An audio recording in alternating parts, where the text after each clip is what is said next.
Tim Subdit 4 Ditreskrimum Polda Jambi menangkap seorang tukang ojek berinisial RN, 52, pelaku pemerkosaan terhadap seorang perempuan berinisial DMP, 19 pada akhir bulan Oktober lalu.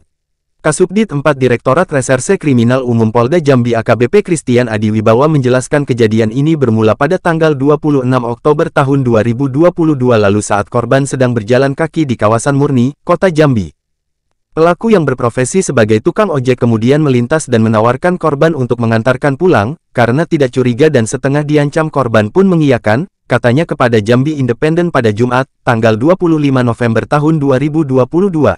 Pelaku juga membujuk korban untuk membelikan nasi bungkus sebelum mengantarkan korban pulang. Ternyata oleh pelaku, korban tidak diajak pulang malah diajak berputar-putar hingga sempat dibawa ke rumah pelaku. Alasannya pelaku pulang ke rumah untuk mengambil helm dan membayar tagihan listrik, kemudian mereka pergi lagi sampai ke kawasan Pematang Gajah, Muaru Jambi, tambahnya. Sampainya di lokasi yang sepi dan ditumbuhi semak belukar, pelaku memaksa korban untuk berhubungan badan.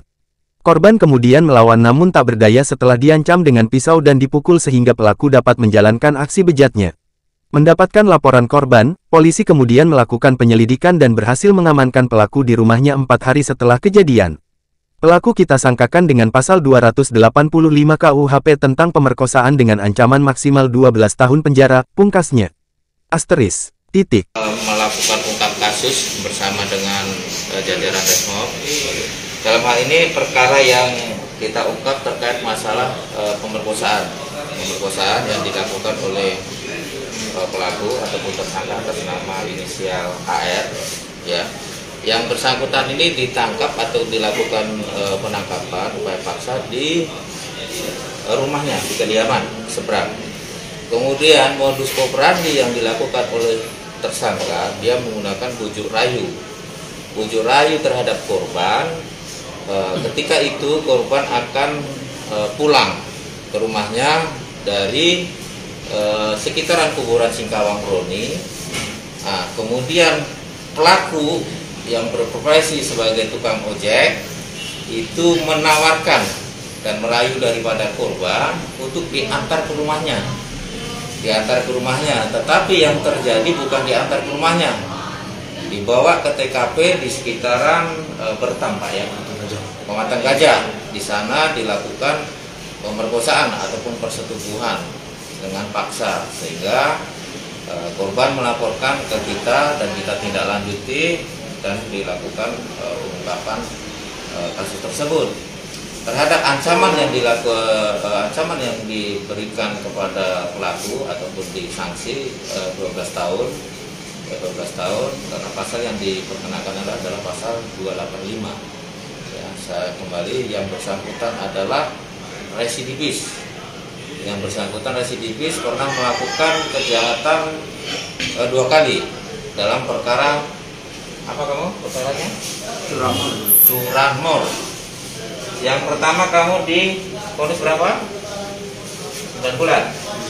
Yang kedua 1 tahun berapa? 15. Yang kedua 1 tahun 3 bulan atau 15 bulan. Jadi yang ini yang ketiga. Yang mudah-mudahan kamu insaf. Ya, saya kira demikian. Oh Pak, untuk korbannya sendiri usia berapa? Dewasa atau? Kalau yang ini usianya dewasa, 20 tahun. 20 tahun. 20 tahun. Oke. Pak, saat ini yang pelaku ini sendiri berprofesi sebagai apa dan usianya udah berapa? Sebagai pelakunya sebagai profesi sebagai tukang ojek. Tukang ojek, Pak, ya. Ya. Oke. Saat pelaku ini membawa korban sampai ke mana? Sempat mutar-mutar, Pak, ya? Betul. Jadi saya sampaikan di sini, pelaku ini setelah dia menemui korban di kuburan Singkawang, kemudian dia berangkat jalan ke depan IAIN, dia membeli nasi bungkus, kemudian ke kuburan Sina, kemudian makan di sana, ya, makan nasi bungkus, kemudian dia pulang ke seberang, Pulang ke seberang tujuannya adalah mengambil helm, ya, mengambil helm untuk menutup muka daripada korban. Habis itu karena di rumahnya terjadi gangguan arus listrik, dia ke PLN rayon dari seberang. Kemudian dari situ dia bawa putar sampai ke TKP di Pematang Gajah. Itu kurang lebih ada 3-4 jam dibawa daripada korban itu oleh pelaku. Sehingga sampai selesai kejadian sempat tertinggal barang bukti pakaian, ya, masalah di dalam ini, celana dalam. Kemudian dia kembali diantar ke rumahnya. Saat itu pelaku juga berupaya melakukan pengancaman menggunakan cutter atau gimana? Ya, kalau dari keterangan korban, selain melakukan dengan upaya paksa, sempat terjadi pengancaman menggunakan pisau atau pisau cutter saat itu. Sehingga di sini ada barang bukti pisau cutter. Cutter. Oke.